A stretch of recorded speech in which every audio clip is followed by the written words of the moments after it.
This is episode 330 of That Shakespeare Life. Just like the work of William Shakespeare, That Shakespeare Life is supported by our patrons. Listeners like you can support the work we do here and access special insider extras when you join us at patreon.com/thatshakespearelife. Visit us on the website and stay tuned after the episode for even more details. Hi, I'm Jonathan Willis, Senior Lecturer in Early Modern History at the University of Birmingham. Another great method for studying the life of William Shakespeare includes listening to this. It's That Shakespeare Life with my friend Cassidy Cash.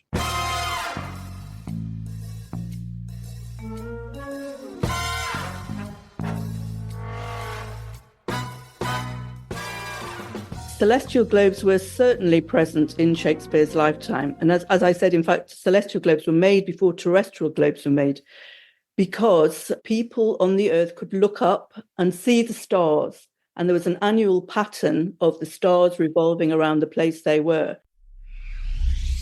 Welcome to That Shakespeare Life with Cassidy Cash. Cassidy believes that if you desire to successfully learn or perform Shakespeare's plays, then understanding the real life and history of William Shakespeare himself is a must. That Shakespeare Life is the podcast that helps you go beyond the curtain of some of Shakespeare's most iconic works and explore the world of early modern England as Shakespeare would have lived it, learning from the writers, historians, and performers who know it best. And now, here's Cassidy. It is a frequent misconception that people from Shakespeare's lifetime believed the world was flat. In reality, the publication of the world on a spherical globe was not only well established across Europe by Shakespeare's lifetime, but there are numerous portraits from the 16th and 17th century showing individuals owning and displaying spherical globes. The first English person to create a spherical globe published it in 1592, just 7 years before Shakespeare chose the Globe as the name for his newly relocated circular theater in Southwark. Here today to walk us through the history of displaying the Earth as a globe, the artisans who undertook this task, the materials they used, and where they got their data to map out the world on a giant physical ball is our guest, Sylvia Sumira. Sylvia Sumira is an independent conservator specializing in globes. After graduating in History of Art from Leicester University, she gained a diploma in paper conservation from Gateshead Technical College. She then went on to work in globe conservation at the National Maritime Museum, Greenwich, for several years and spent a period of study at the Austrian National Library in Vienna. Since setting up her own studio, she has carried out extensive work for numerous clients, including museums, libraries, and other institutions in Britain and abroad, as well as for many private owners of globes. She's an accredited member of the UK Institute of Conservation. Hello, Sylvia. Welcome to That Shakespeare Life. Hello. It's really nice to be able to join you. Who was the first person to create a map of the world as a spherical object? I'm first going to say the idea of a spherical Earth goes back to the ancient Greeks. Plato alludes to the Earth being like a leather ball. And the first recording of an actual globe being made is found in verse by the poet Aratus of Soli, who actually describes a celestial globe. That's a sphere with stars on it. But the first terrestrial globe to have been made, we think was made by somebody called Crates of Malos. And it was made in about 150 BC.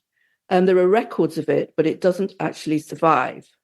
Now, the oldest surviving terrestrial globe was made in 1492 by Martin Beheim of Nuremberg.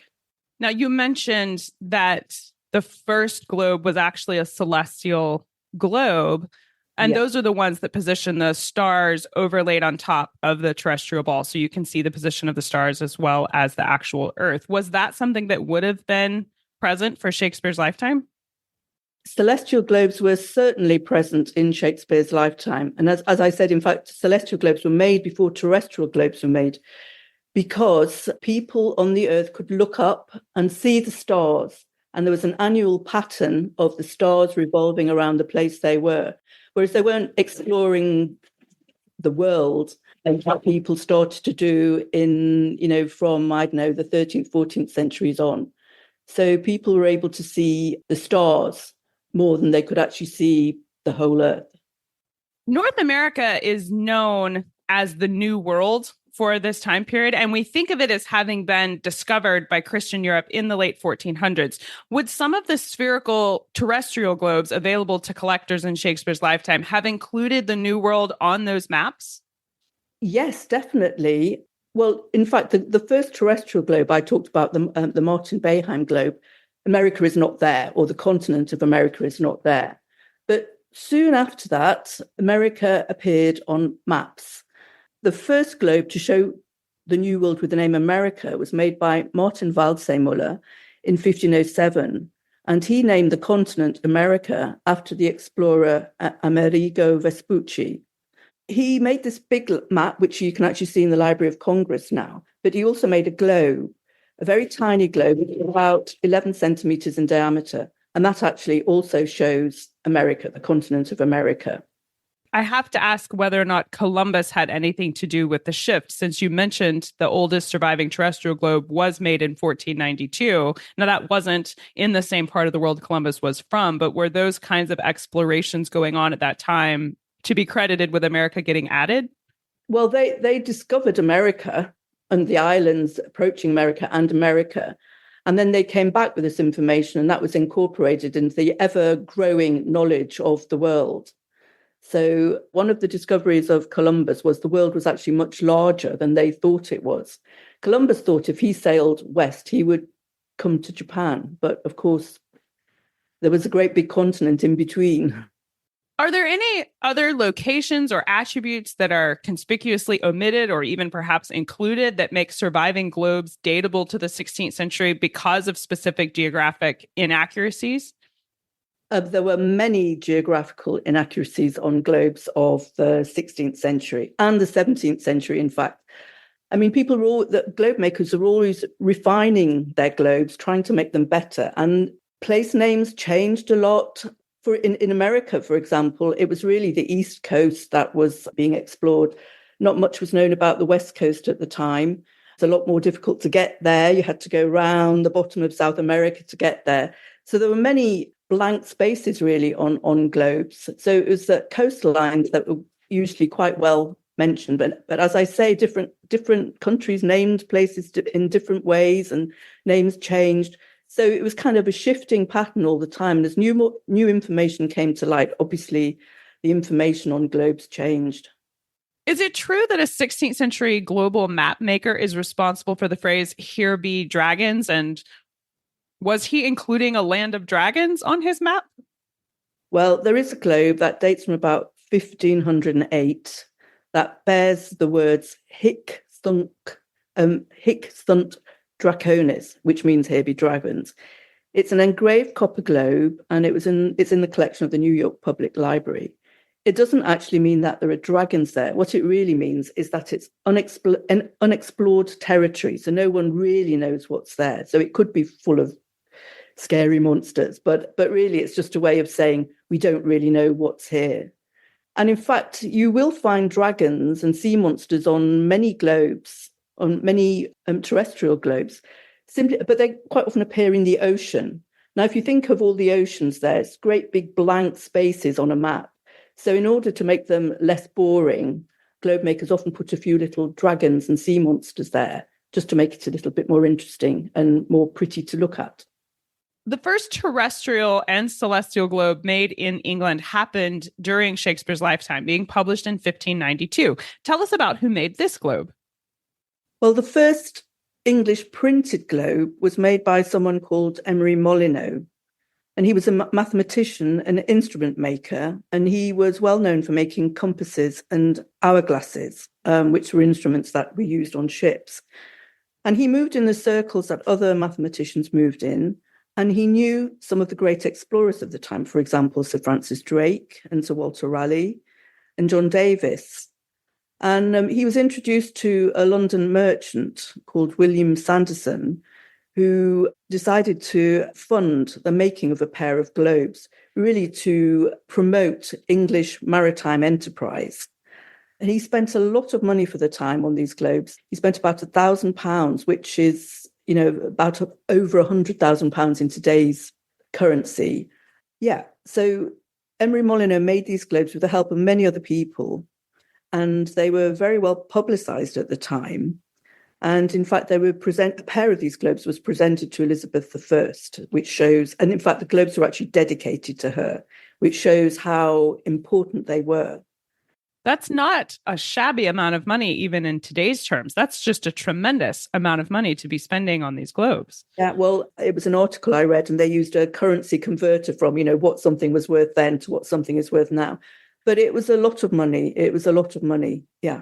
How was someone like Molyneux getting his data for the globe? I mean, you mentioned that he knew Drake and Raleigh. Was he working with these sailors to put this together, or was he even traveling, with them on their ships, or how did that come together?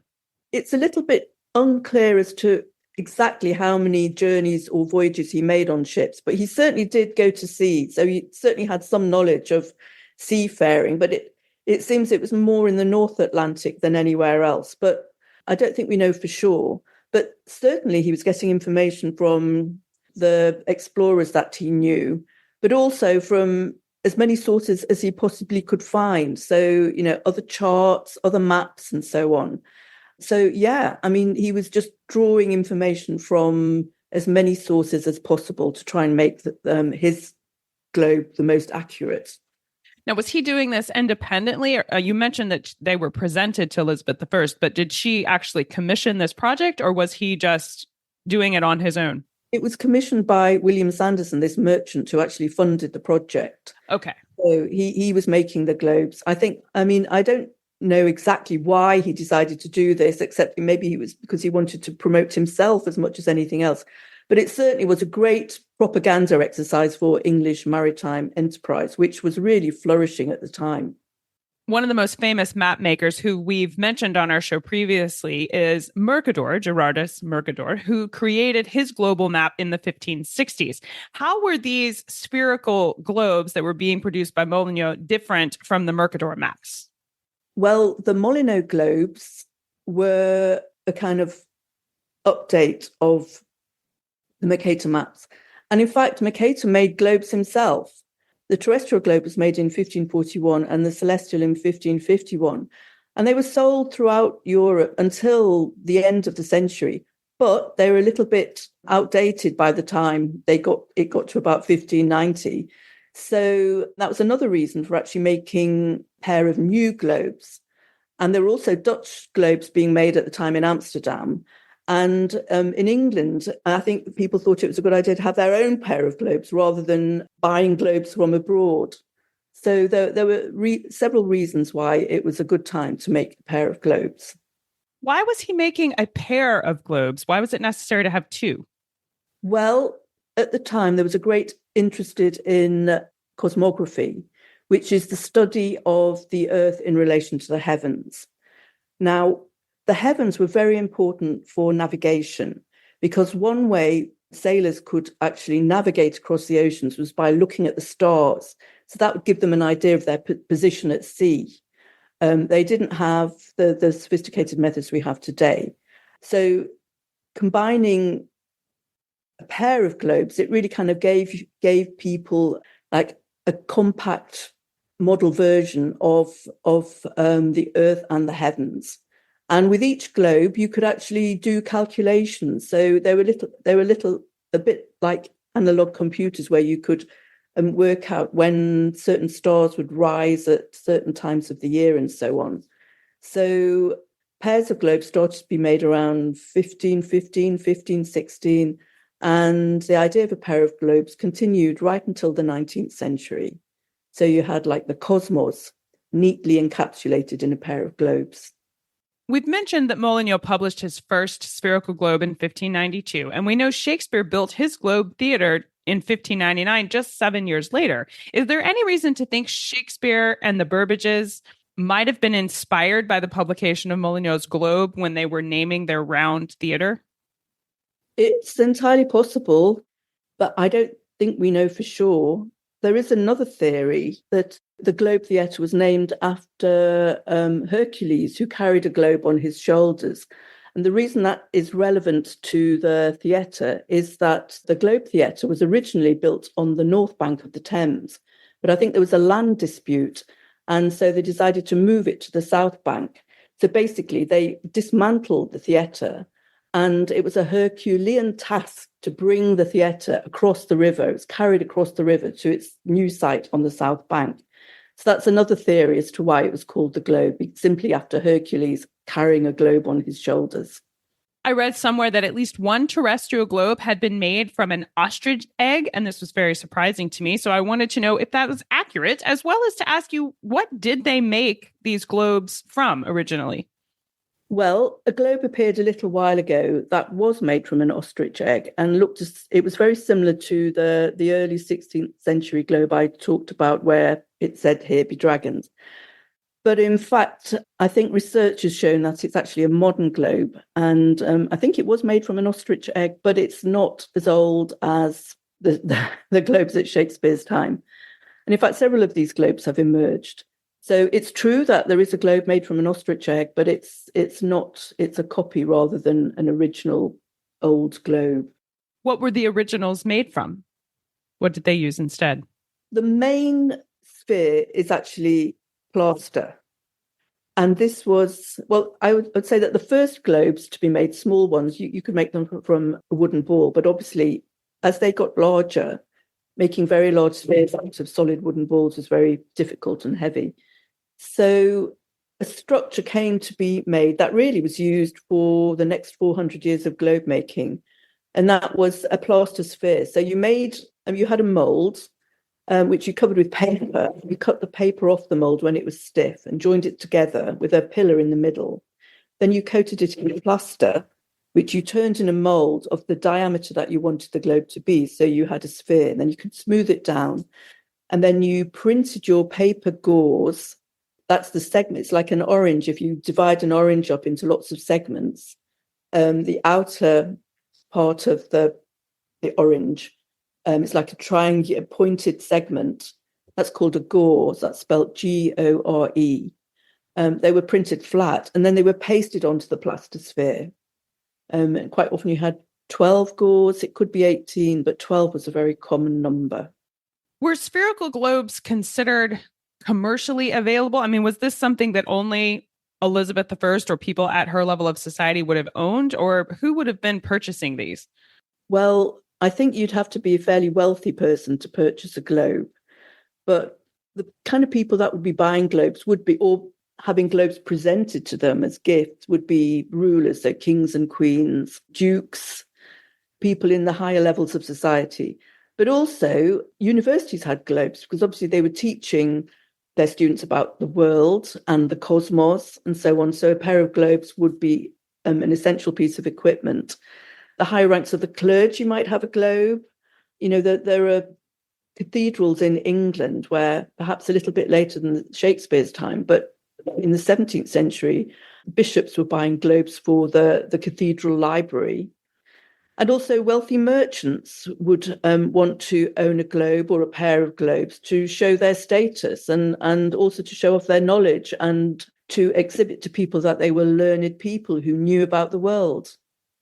I know we would love to learn more about the history of globes and how they were made and all of this history that you've outlined for us. Where should we begin? What are your favorite books or resources you can suggest we use to learn more?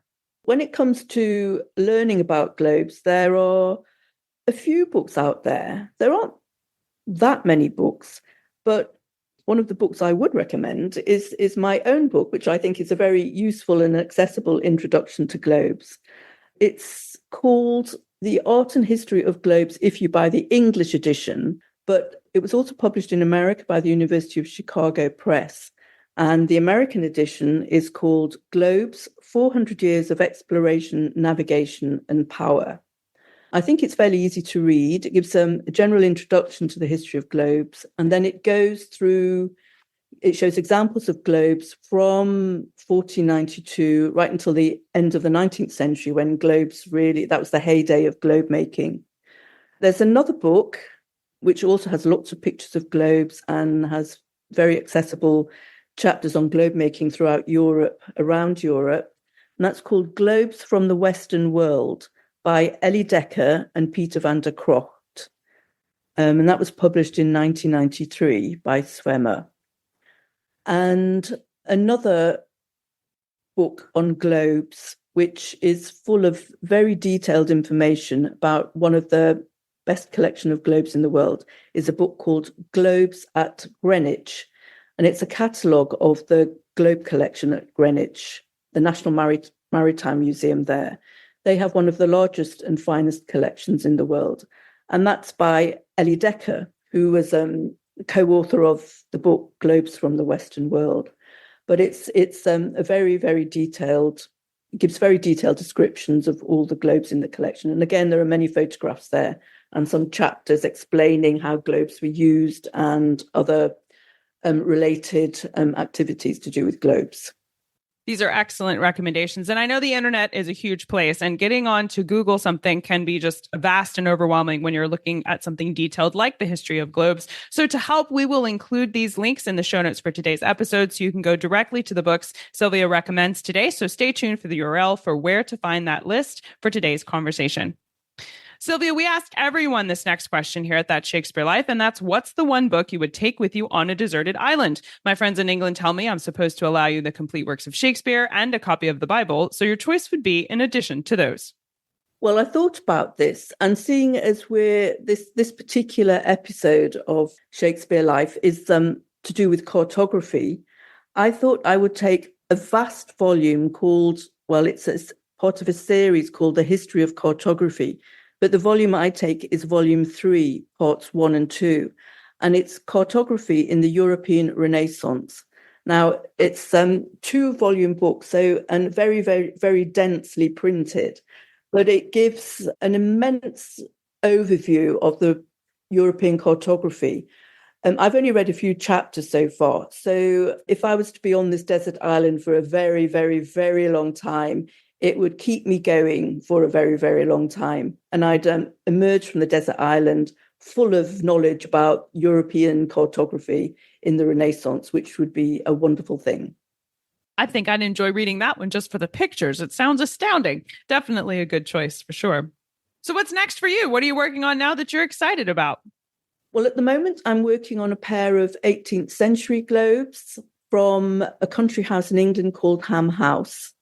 So they're made by somebody called John Senex, who is a very well-known maker of globes, and I'm about halfway through them, so that'll keep me going for another few months. Sounds like exciting stuff. Sylvia Sumira, thank you so much for being here this week and taking us through the history of globes and helping us understand what they were like and what they included for Shakespeare's lifetime. This has been a fun conversation, and I appreciate you being here to share it with us. It's been a pleasure to be with you. Thank you. The list of resources and recommendations we've been talking about today, along with more information on our guest and how you can follow her work, is available in the show notes for today's episode. You can find all these things at CassidyCash.com/episode 330. That's CassidyCash.com/EP330. If you'd like to see more in-depth history related to our show today, including images of globes from the 16th and 17th century, paintings of people who had globes in their curiosity cabinets, and some portraits of the craftsmen who were creating them, and more, be sure to check out the detailed show notes available for patrons. You can access the extras right now from the show notes page by clicking the Become a Patron button. With that button, you can either join us as a patron right now or log in using your Patreon credentials if you're already a supporter of our show. And all of these special insider extras called detailed show notes will expand right there on the regular show notes page. Again, that URL is CassidyCash.com/episode 330. CassidyCash.com/EP330. That Shakespeare Life is completely free to listen to each week, and your support makes that possible. To support That Shakespeare Life, consider becoming a patron on Patreon. Patrons get to see behind-the-scenes content, contribute to the making of our show, and they can access special bonuses like digital downloads and activity kits that coordinate not only with our show, but with Shakespeare's plays. That Shakespeare Life's Patreon page is the best place to cook, play, and create your way through the life of William Shakespeare. Explore all the extras and join us today at patreon.com/thatshakespearelife. That Shakespeare Life is researched and produced by me, Cassidy Cash. Our audio engineer is Gary Mayholm. That's it for this week. Thank you for listening. I'm Cassidy Cash, and I hope you learned something new about the Bard. I'll see you next time. Bye-bye. Thank you for listening to That Shakespeare Life. As always, the best conversations happen after the episode over at CassidyCash.com. Become a part of a vibrant Shakespeare conversation by adding your voice over at the website. Until next time, remember, when you want to know William Shakespeare, you have to go behind the curtain and into That Shakespeare Life.